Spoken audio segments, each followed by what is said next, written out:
अठ्ठ्या आठवड्यावरती भगवंत ज्ञानोबा कृष्ण परमात्मा यांना जे आपल्याला बोध दिला, तो वेद दिला आपल्या हृदयामध्ये परमात्म्याचा अनुभव प्रकट करण्यासाठी ज्ञानेश्वरीचं चिंतन अनमोल आहे. आत्मचिंतन हे आयुष्यातलं खरं धन म्हणजे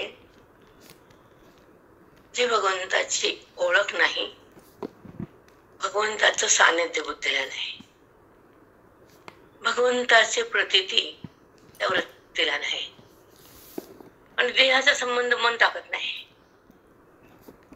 व्यवहार करावा, संसार भोगावा, पण व्यवहार करताना मन व्यवहारात नसावं आणि अहमपणा कधीही उत्पन्न होऊ नये.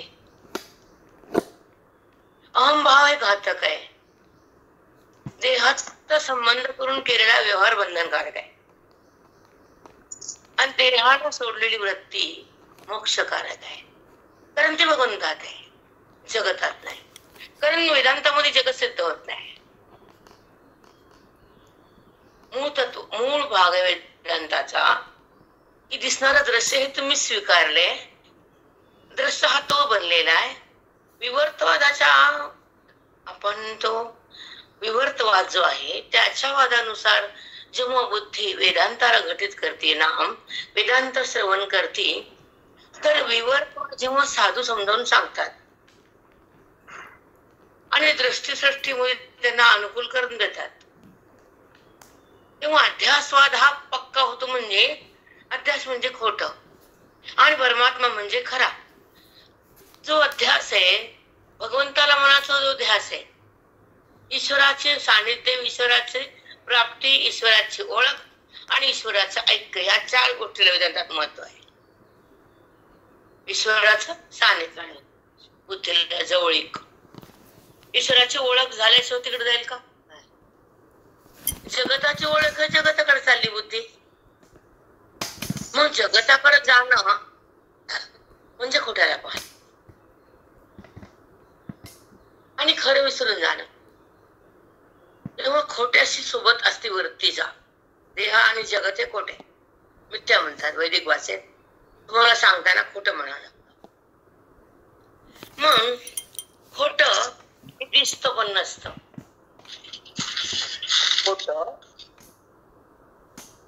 दिसत पण नसतं. त्याला म्हणतात वास्तव. त्याला काय म्हणतात? वास्तव. मग दोरी पडली सर्व भासायला आहे का? अंधारात दोरी पडली वाकडी तिकडी, चुकून सर्प वाटायला भीती वाटायली, तसं संसाराची पण भीती वाटायली. वाटत नाही का? जगत त्याचा संबंध म्हणजे अविद्या, त्याची ओळख म्हणजे ब्रह्मविद्या.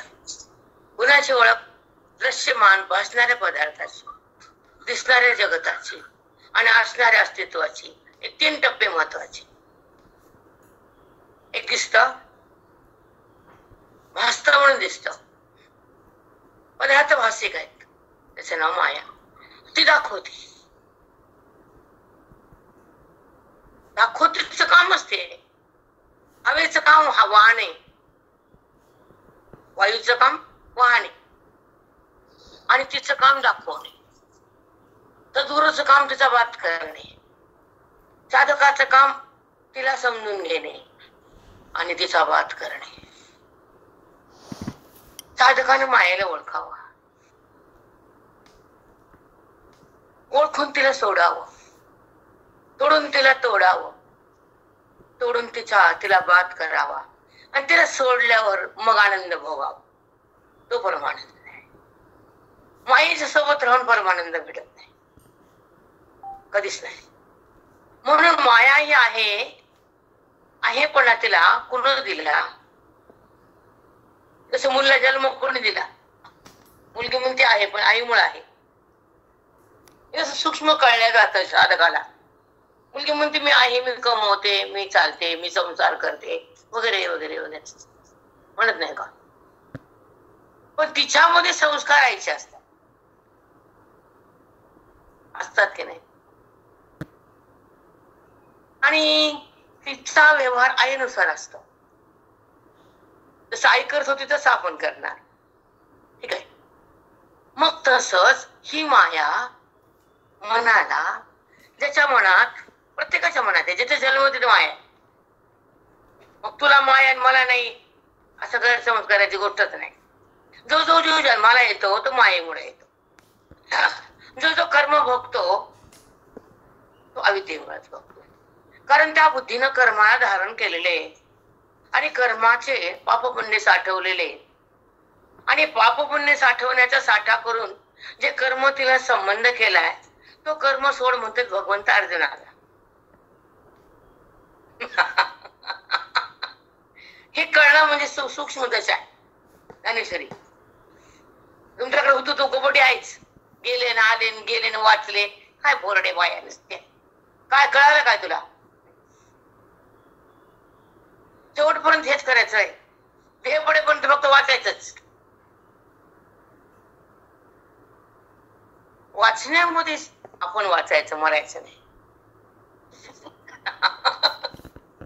वाचण्यामध्ये आपण वाचायचं, मृत्यूला आलिंगन नाही द्यायचं.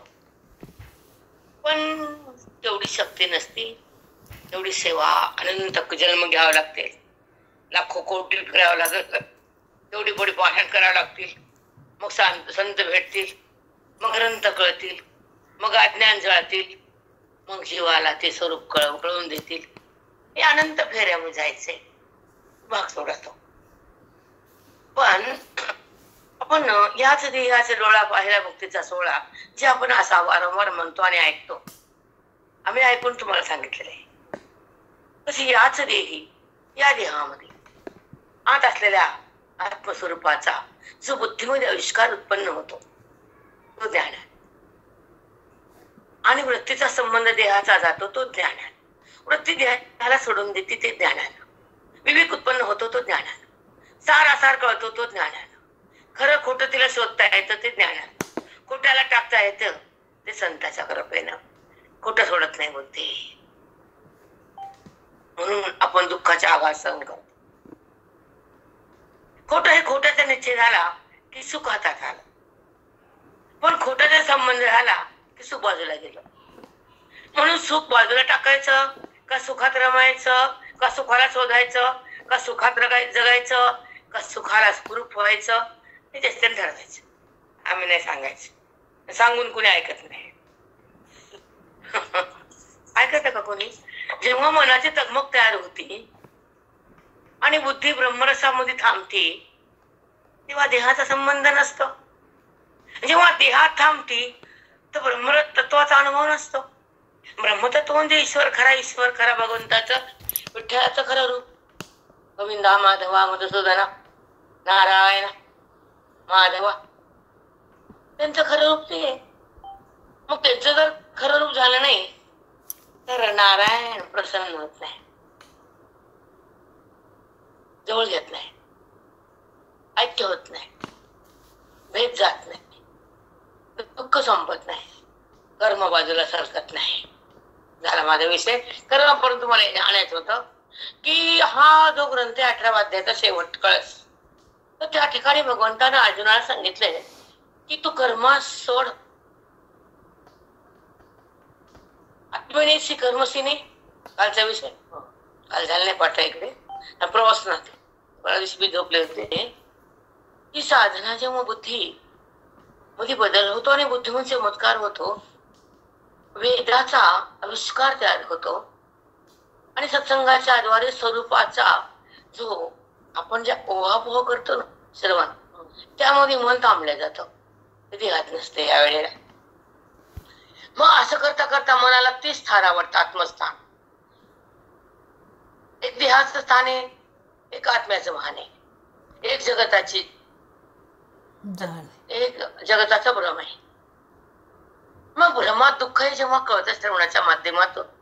जगत म्हणजे भ्रम आहे आणि सुख म्हणजे आत्मधन आहे, ज्ञान आहे. आणि त्या आत्मज्ञानामध्ये जेव्हा बुद्धी विहार करती जाते, सतत राहते, तिला ज्ञान आवडतं. अज्ञान सोडावं वाटतं पण सोडता येत नसतं.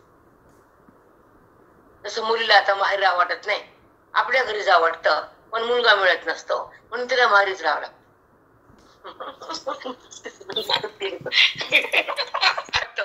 पण तो घेत नाही म्हणून तिला माहेरीच राहावं वाटतं. न नांदणाऱ्या मुली माहेरीच आहेत ना. नांदणाऱ्या मुली आपल्या सासरी असतात. म्हणून तर मग तिला इच्छा आहे की बुद्धीला की त्या परमात्म्यापाशी थांबावं, त्याचं सुख भोगावं, त्याच्याजवळ थांबावं, त्याचं ऐक्य करावं. तसं त्या वृत्तीला पण वाटतं भगवंतापाशी थांबावं आणि भगवंताचं ऐक्य भोगावं आणि त्या सुखामध्ये रमावं आणि दुःखाला संपवावं. मुळासकट म्हणजे अविद्येचा नाश. जी अविद्या तुम्हाला भेडसावती, व्यवहारात थांबवती, देहाला माझं म्हणायला लावती, सुख दुःख भोगायला देती, त्या अविद्या ज्ञानानं मरती.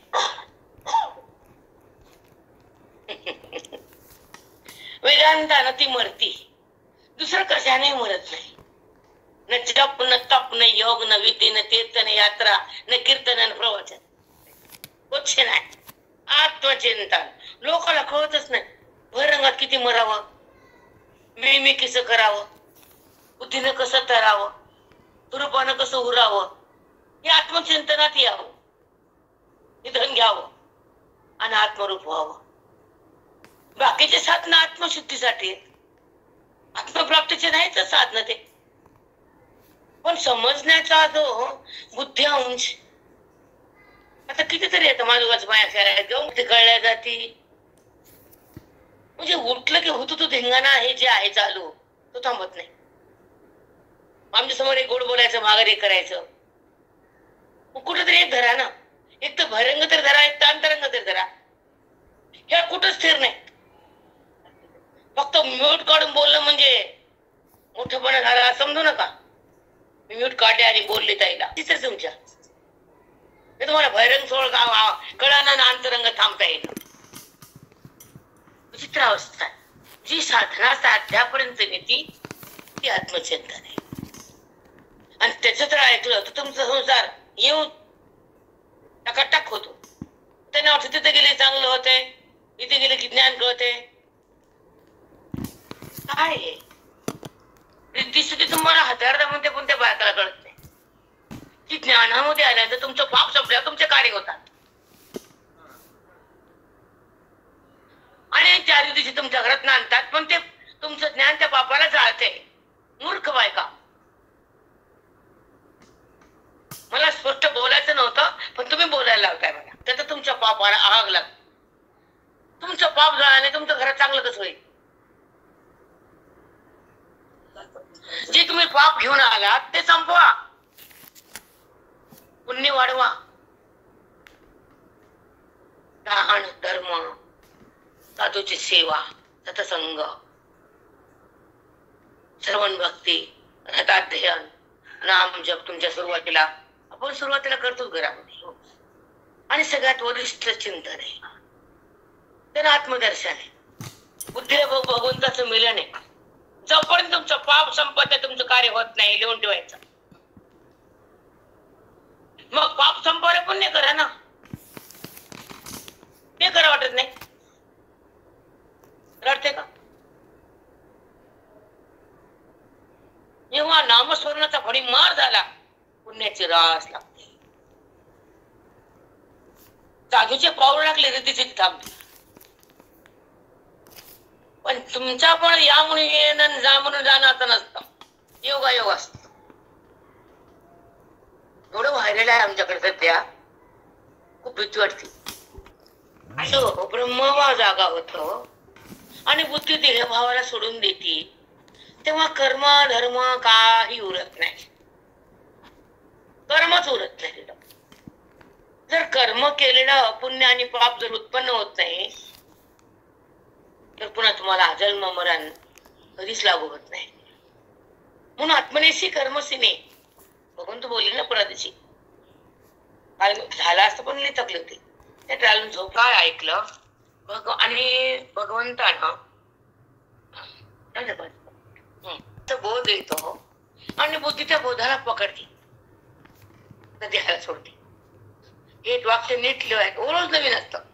रोज तुम्हाला काहीतरी नित्य नूतन काहीतरी महत्वाचे पॉइंट असतात की जेव्हा बोध बुद्धी धारण करते तर देहभाव बंद होतो, वृत्ती देहातून अलग अलग होत राहते. जसं आपण गॅसवर दूध ठेवतो तर थोड्या थोड्या वेळाने उष्णतेने त्याच्यातला जो स्निग्ध पदार्थ साय तो वर येऊ लागतो. पण जसा जसा जसा जसा अग्नी दुधात प्रवेश करतो तसा तसा तो साईचा भाग वरील थर जमा होतो, तसा तसा बोध अंतःकरणात जमा होतो, तसा आत्मरस हृदयामध्ये साईसारखा घट्ट द्या. सांगायचं कसं तुम्हाला रोजची उदाहरण सांगितलं ना डिपरी. तर अग्नी दुधाच्या नग्न पदार्थाला वरण येत, नुसतं दूध साय तयार होत नाही, पण जसा अग्नी त्या दुधाला टच होतो, दूध आणि अग्नी एक होतात, तर तो अग्नी त्या दुधाला स्निग्ध पदार्थाला घेऊन वरी जमा होतो, तसा बोध हा मनाला वृत्तीला घेऊन ईश्वराकडे थांबलेला जातो करतो. तर तो त्या कणाला स्निग्ध पदार्थाला तुपाला वरी नेतो. तसं वृत्ती बोधात असली की तो ब्रह्मभाव साठवला जातो आणि बुद्धी देहातून इंद्रियातून त्याच्या पदार्थातून जगतातून बाजूला होती आणि उंच उंच जाती. ही खरी ब्रह्मस्थिती.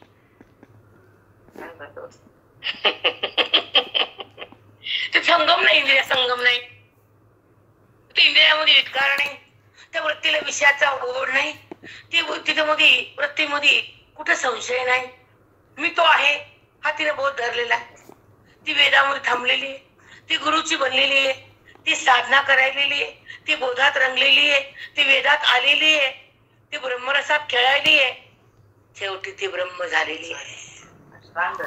माऊलींच्या हे चांगलं आहे का ते तोडगे चांगले? काय पूर आलाय, काय उच आलाय, बाप्पा बाप्पा बाप्पा काय कथा. आज्ञानाची वथा लागली डाक, जन्मोजन्मी व्यथा दुःखाची. ती कथा सोडित नाही, ते श्रवण सोडित आहे. अज्ञानाची वथा टाकायला श्रवण लागतंय, त्या श्रवणातून तुझं घर सुंदर बनते, तुझी इडापिड्या जाती. अक्कल आहे का? श्रवण काय करीत नाही, माऊलीचं ज्ञान आहे, ह्याच्यासारखं कुठलं श्रेष्ठ नाही. ही सामर्थ्य, ही शक्ती, तुमची भावना कमी म्हणून तुम्हाला हिची श्रद्धा नाही म्हणून बाहेर पडा वाटतं कुठे बी. इथे आवडे सांगा, भले भले वाहून चाललेत तर संसारिक वाहून गेलेलेच आहे, रोज ऐकणारे वाहून चालले मातीत. विचित्र जग आहे, विचित्र. समोर बघितले की वाटतं भाळे पोळे काय छान आहेत, काय छान आहे. मध्ये किती गाणे यांच्या. ते सरोवरी का बोलवी अब्जनी जैसी. बघा, विकासे रवी तू उपजवी. रवी म्हणजे सूर्य. सूर्याच्या प्रकाशाने कमळाचं फुल उगवतं आणि सुंदर डुलतं पाण्यामध्ये दिसत. बरोबर. त्रुटी आली करवी भोगवी, पण ऐका भोगवी ते सरोवर का बोलवी अब्जनी जैसी. सूर्याचा उदय झाला, पाण्यामध्ये फुल आहे, पाण्याच्या संबंधाने ते कळी बनली आहे, पण सूर्याच्या संबंधाने उकललेली आहे.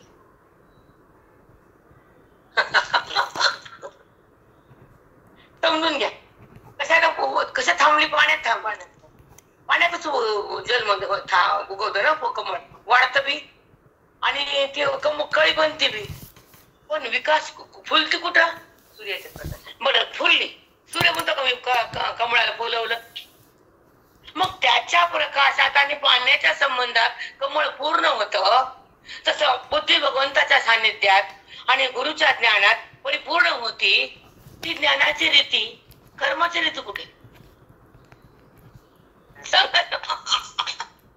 कर्म कुठं? काय केले कर्म? काही नाही. तो पाण्यात उगवलेली कळी होती, सूर्याने त्याला शिवलं, त्या किरणानं शिवलं, पण किरण कुठे गेले सूर्याला माहित नाही.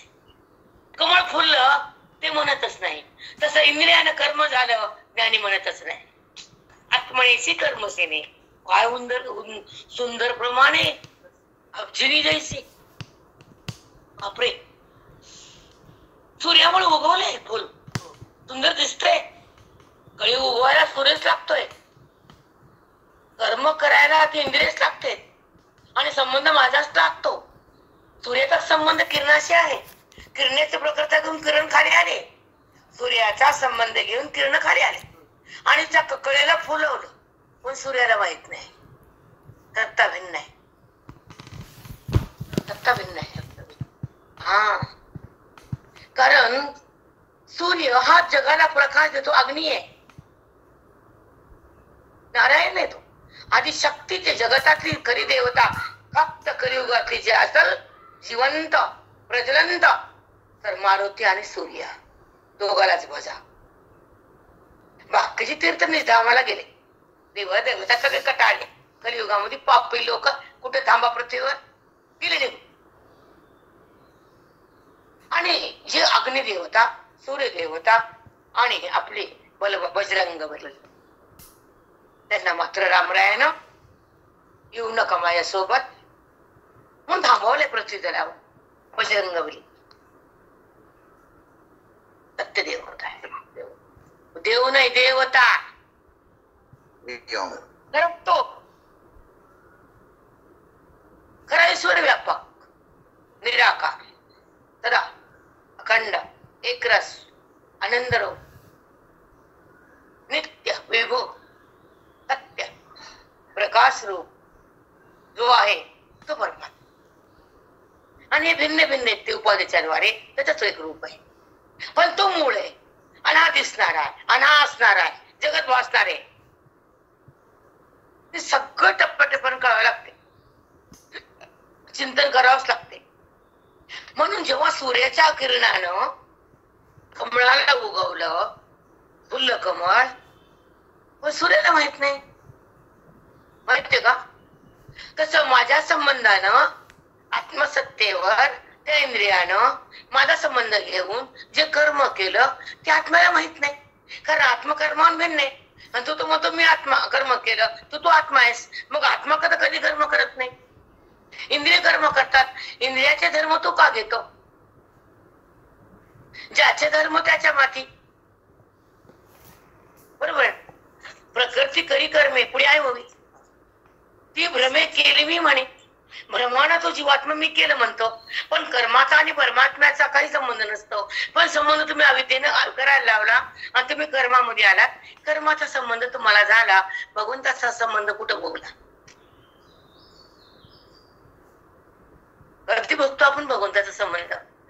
सच्चितामध्ये कधी असतो आपण? मी सत आहे, मी चित आहे, मी आनंद रूप आहे, ही अनुभूती भोगणं म्हणजे ब्रह्मचिंतन, म्हणजे जीवनमुक्ती आहे. मग कर्माचा राहिलात तर जीवनमुक्ती बघता येत नाही, आणि जीवनमुक्ती कधी आलात तर कर्म तुम्हाला शिवत नाही. म्हणून मुक्त व्हान कर्म करा. किती सुंदर आहे बेटा, किती वर्म देतात हातात, तरी पागल आपण संसारामध्ये वाहून जातो, माजून जातो. मला हे नाही, मला ते नाही. भगवंत मिळाला अजून काय पाहिजे? परमात्मा कळाला अजून काय करायचे? त्याचा संबंध केला आता कोणता संबंध पाहिजे? जो संबंध टिकत नाही तो संबंध करायचा नाही, जो संबंध राहतो तो संबंध टाकायचा नाही. काही कळत नाही मूर्ख लोकांना, संसारी लोकांना. त्याला माझं मना त्याचं दुःख करा. हा बेटा, मग भोगा आनंदाला, आणि बघा ज्ञानाला, आणि बोवा तत्वाला, बाळा विवेकाला, आणि जाळा अविद्येला, टाका मोहाला, थोडा मोह दे अब्जनी जैसे.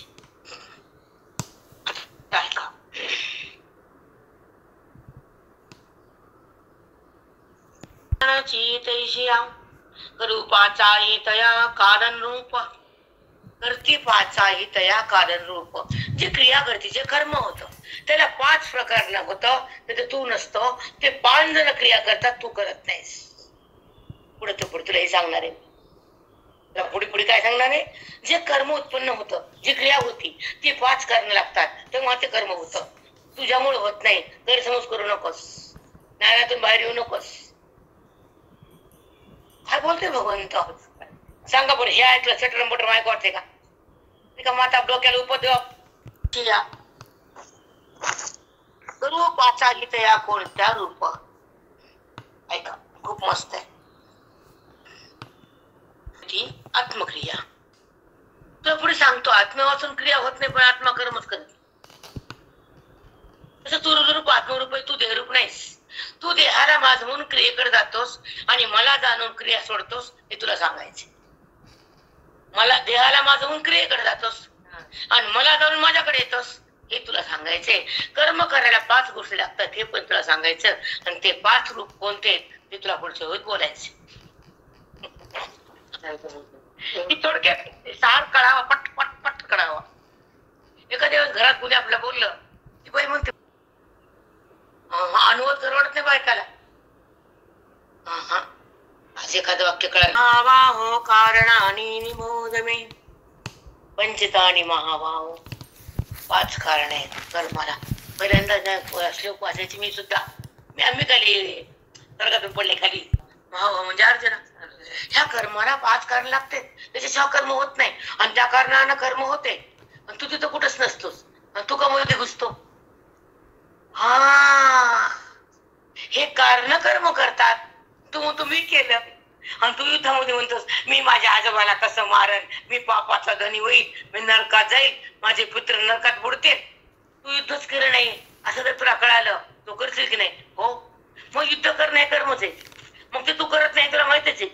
मग आता तू कर्म करतोस की नाही? करतो. युद्ध करतो का? करतो. इथं कबूल झालं 8व्या अध्यायात आत्मबोधात. पुढे समाधी लागली अर्जुनाला. पुढे लय मस्त आहे, लय मस्त आहे पुढे. तिथून पुढे थोडूच नाही अशी ज्ञानेश्वरी आहे. जागीच आत्मदर्शन आहे. एका क्षणात अज्ञानाचं मरण आहे, एका क्षणात त्या भगवंताचं मिलन आहे. इथे अशी ज्ञानेश्वरी आहे. मग हे आम्हाला ऐकलं, मिळालं ना, कळालं. आम्हाला तोंड कुठं खाला वाटतच नाही. तुम्हाला कळत नाही. आणि निबोध मे सांख्य ग्रंथानि भोक्तानि सिद्धे सर्व कर्मणां. बघा सांख्य कृतांते प्रोक्तानि कर्म 5 कारणाने होतं. ते 5 कारण मी तुला समजावून सांगतो, तू समजून घे असं भगवंत अर्जुनाशी बोलतात. काय संवाद आहे, खूप सुंदर वाटते ते. पुन्हा महाभाव कारणाने निभवतमे हे 5 कारण तुला सांगणारे तू समजून घे. त्या कारणाने ते क्रिया घडती, तू करत नाही आणि केलं म्हणून राहायचं नाही. या बायाला लय अभिमान असतो, मी केलं काही नाही. तू फक्त त्या कर्माला आधारेस, करता नाहीस. प्रारब्धाचं बघतोय तेवढं करायला लावतच, तेवढं शब्दाचा झुडपून काढतच. सुख दुःख तुला ते भोगावं लागतच. मग सुख दुःखाच्या पुढे जा ना, तिथे तो मिळतो. कोण मिळतो? तो वृत्तीला तो कळतो. सुखाला अडकायचं नाही, दुःखाला अडकायचं नाही. दोन्ही झडपून टाकायचं, बाजूला करायचं. दोन्ही अवस्थेमध्ये समोर यायचं. जरी आलं पैसा धन तरी शांत, केलं तरी शांत. कारण आम्ही शांताकारंग. शांताकारंग म्हणजे कसं आहे ना, पद्मनाभम सुरेश बोलतील एका शब्दात. तो विष्णूच आहे म्हणून शांत म्हणते त्याला. त्या विष्णूला शांताकार म्हणलं हे कळत नाही बाहेर. म्हणजे कसं आहे ना, पद्मनाभम सुरेश विश्वाधारम. विश्वाला आधार आहे तो परमात्मा आहे. दिसतो तो परमात्मा नाही. तोच विष्णू हा जगताला आधार आहे. विश्वाधारम गगन सदृशम मेघवर्णम शिवांगम. त्याचा वर्ण मेघासारखा आहे पण तो आधार व्यापक आहे, ब्रह्म आहे. दिसतो तो फक्त पालन आहे आणि असतो तो विश्वाधार आहे. पण दिसतो तो मेघवर्ण आहे. कळतं का? अक्कल तरी आहे का? नुसतं म्हणायचं बरोबर बरोबर बरोबर, कळून म्हणणं वेगळं, श्रद्धेनं म्हणणं वेगळं, त्याच्या प्राप्तीसाठी व्यवहार करणं वेगळं. अलग अलग दिशा बेटा. जेव्हा पुण्याची परिसीमा होती, धर्माची शीग लागती आणि भक्ती अशी उधळून जाती, तेव्हा ज्ञानाची स्थिती प्रगट होती. चेष्टा आहे का काय? साष्टांग सोपं नसतं. त्याचं पूर्ण झालेलं असतं पुण्य अगाध पुण्य असतं. तेव्हा भक्तिरस भक्ती पूर्ण असते आणि नंतर ज्ञानामध्ये बुद्धीचा पाऊल पडतो आणि तेव्हा ती ईश्वराला ओळखती आणि बुद्धी ब्रह्म बनती, ईश्वराला जाणती आणि जीवन मुक्त बनती, देहातून अलग होती, वृत्ती ईश्वरा समर्पित होती आणि तिला आत्मस्थिती म्हणतात. ती त्याच्याकडे आत्मस्थिती. ज्ञानामध्ये जो होता भक्ती नंतरच येतो. आधी ज्ञानात पाऊल टाकताच येत नाही. MBBS नंतर CMD होती, 12वी नंतर MD करताच येत नाही. का करता येते? 12वी MD होती का? शिवाय ज्ञानाशी तज्ञेच नाही. जेव्हा आपण ज्ञानात आहेत, ह्या जन्म तरी भक्त झाली, माग तरी जाईल. म्हणून आपण इथं आलो तर आता इथं घट्ट राहायचं. इकडं तळ्यात मळ्यात तळ्यात मळ्यात तळ्यात इकडं करू का तिकडं, तिकडं करू का इकडं. इथं चिंतनात राहा, मुक्त व्हा आणि मग काही बी करा. पण मुक्त होताच नाही, ते बी कळत नाही, काही समजत नाही आपल्याला. तो विषय वेगळा. आणही पाच हे करणे ती तू ही जाणती सविपाय जे शास्त्रे उभविने बाहे बोलती गया ते. शास्त्राने हात वर करून सांगितलं, बायावरी करून. हे 5 करण्याशिवाय कर्म होत नाही. हे सगळे शास्त्र हेच बोलतात. हे कळालं हे सगळे शास्त्र तुला मिळाले. सगळे शास्त्र जेवढे हिंदू धर्माचे शास्त्र आहेत ते हात वर करून हेच बोलतात, या 5 कारणामुळेच कर्म होतं, अन्य कारणाने कर्म होतच नाही. आणि तू कर्माचा करता नाही, आत्मनेसी कर्मसीने ते भिन्न आहे. आत्मान कर्म भिन्न आहे आणि तो आत्मरूप आहेस. तो कर्माचा करता नाही आणि कर्माचा फल भोगता बी नाही. तू करता होऊ नकोस, भोगता होऊ नकोस. तू माझ्यात राहा, आत्मसिद्धी करून घे, कर्माला सोडून दे, वृत्तीला झाडून दे, पाप पुण्य बंद कर आणि आत्मचिंतन सुरू कर, माझी प्राप्ती कर. बुद्धी माझ्याशी एक कर, अंतःकरण पवित्र कर. किती सुंदर बोध आहे. पंचचानी कारणाने पंचदानी महाबाहो कारणाने निबोध मे. महाबाहो अर्जुना, हे जे कर्म तुम्ही मारणारे, मी युद्ध करणारे, माझे आजोबा मरणारे, माझे पित्र नरकात बुडणार आहेत, मी पाप करणार नाही असं म्हणतोस ना. तू युद्ध करून मी करता नाहीस, युद्ध करून करता नाही. म्हणून ज्ञानी महात्मे कर्म करून करते नसतात. म्हणून त्याला पाप पण विरहित असतात आणि लोकांचं पापही भस्म करतात. ज्यांनी नजर पडली त्यांचं पाप जळून खाप. त्यांची शक्तीच तशी असते बेटा, शक्तीच तशी आहे. कारण त्यांच्या नजरेनं पाप जाते. म्हणून संताला पुढे सांगितले की संत किती महान आहे. कालवरी बस थोडं वाचलं मी. आणि संत संघ किती महान आहे, किती श्रेष्ठ, जगात असं काहीच नाही त्या पुढं. हे सांगितले पुढे. आता सगळं सांगितलेलं. खरं सांग, मला खोटं बोलत नाही. म्हणून मी आता म्हणलं, कारण जीवन मुक्त व्हायचे आपल्याला. जन्म मृत्यूतून हे लोक काढत नाहीत. काही बोलले शहाणपणा म्हणून काय झालं. त्याला 1-0 तरी आहे का ओवीचं ज्ञान? त्याने 1 क्षण तरी स्थिर आहे का तिथे त्यांचा? बन बन बन बन बन बन बन बन बन बन. आणि जेव्हा ते कॅम्प्युटर पुढे बसतात, त्यांच्या लहरी इतके त्यांच्या मेंदूला अशा तल्लक करतात ना. हे कॅम्प्युटर का सोप आहे का? माझा मुलगा हमेशा म्हणतो, आई ओलांडते ना. जेव्हा कर्म नाही, दृश्य नाही, जगत नाही, देह नाही, वृत्ती नाही, क्रिया नाही, पुण्य नाही, पाप नाही, मी नाही, तू नाही, तेव्हा तो केवळ तो. ऐका, तू म्हणलं की त्रिपुटी आणि दृश्य आलं, 2 गोष्टी लक्षात ठेव. मी म्हणलं की अंतःकरण आलं. प्रमाता मी, जीव मी म्हणतो ना, करता बनतो ना. मग मी नाही, तू पण नाही. तू म्हणजे दृश्य जग जेवढं दिसत तेवढं दृश्य तू, म्हणजे तूचा बात मीचा बात. अनेक तो अबाधित प्रकट झालं. मी तू गेलं, संपलं. मी तू संपलं, तो प्रगटला.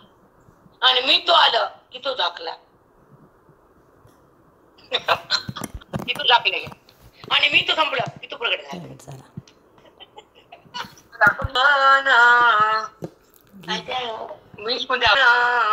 जाऊ दे दूरी एकाची घोंगडी पांघरुवारी.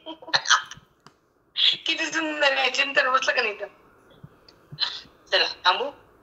वाढायला तुझा विठ्ठल श्री गुरु ज्ञानदेव तुकाराम पंढरीनाथ भगवान की जय. माऊली ज्ञानेश्वर महाराज की